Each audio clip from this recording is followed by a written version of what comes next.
तर आमी देवान विचून काडलेल्या ह्या मनशांचेर नदर मारली जाल्यार पळयलो जाल्यार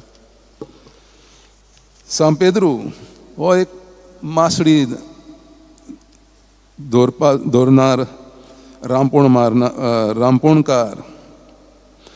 ताचें जिवीत चडशे गालिलियाच्या दर्याच्या आसपास आनी दोंगरान नेटयलेले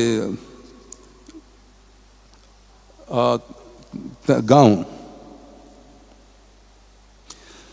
हो मनीस वादळ वाऱ्याक भियेनासलो. दर्याचेर वादळ वारें येता तेन्ना तो फुडो करून मासडी धरून हाडटालो. पूण व्हडलें व्हडलें शिकप ना. पूण वादळ वाऱ्याक फुडो करूंक तो तयार आसलो. हे गूण सगळे जेजून ताचे मदें पळयले. आनी जेजून आपणा सांगाता आकारणी केल्या उपरांत जेजू आपल्या आपोस्तलांची तपासणी करता. हाच्या सुवर्तमानांत आपणाची अस्मिताय विशीं जेन्ना जेजू आपोस्तलांक विचार घालता तेन्ना पेद्रू स्पश्टपणी जबाब दिता आनी जेजू ताची तोखणाय करता आनी पवित्र सभेचो वडील ताका नेमता.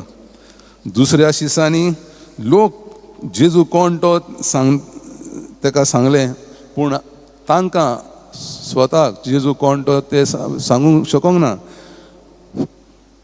सान पेद्रू म्हणटा तूं देव क्रिस्त देवाचो पूत. आनी देखून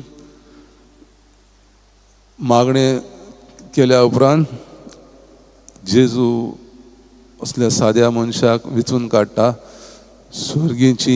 स्वर्गीच्यो चावयो ताच्या हातांत घालता. जें कितें तो ह्या संवसारांत होय म्हणटा तें स्वर्गार देव होय म्हणटलो. ज्या संवसारांत तो ना म्हणटा तें स्वर्गार देव ना म्हणटलो. आनी जेजू ताका म्हणटा तूं पेत्रस मिन्स खडप, आनी ह्या खडपाचेर हांव म्हजी महासभा बांदतलो, इगर्ज बांदतलो.